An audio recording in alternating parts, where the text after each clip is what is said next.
bene data nshuti z'umusaraba, utekereze yuko Imana yemera yuko ugeragezwa, ibigambiriye kugucura kugira ngo uzavemo umuntu ufatika. Nubwiriza abantu ibintu by'imibabaro no kwihangana, ariko nawe ube warabinyuzemo, kuko hari ikintu Imana yemera yuko ucamo kugira ngo uzabone n'uko ukibwiriza cyangwa n'uko ukigisha abandi, hanyuma utera abandi gukomera, ariko nawe warakomeye. Hari ibintu ducamo Imana igambiriye kuducuramo abandi bantu, mu bandi bakozi bayo.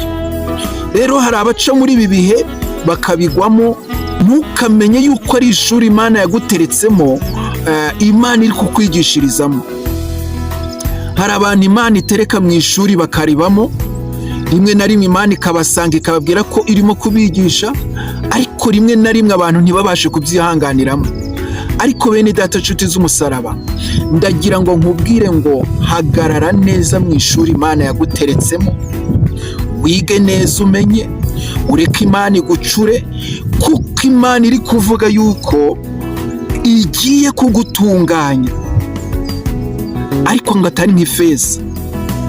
Ikunyujije mu ruganda rwo kugeragezwa, kugira ngo umunsi warusohotsemo uzarusohokemo wemewe, urusohokemo ukomeye, urusohokemo ushikamye, nta kibasha kukunyeganyeza.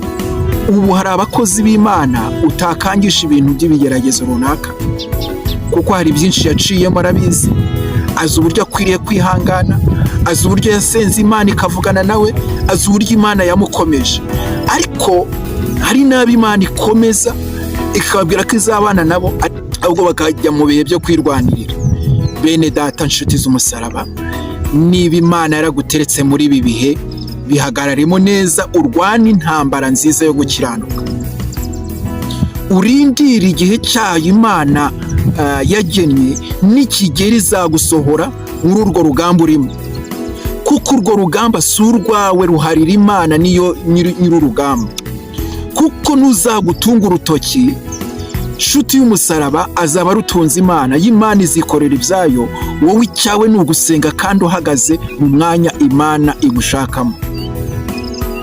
Nibikubwiye ngo igiye kugucura, hagarara neza muri iryo shuri, kuko ishuri ry'Imana iyo urihagazemo neza ukaribamo neza, usohokamo wemewe, usohokamo ufite amanota meza, usohokamo Imana irimo iguhamiriza.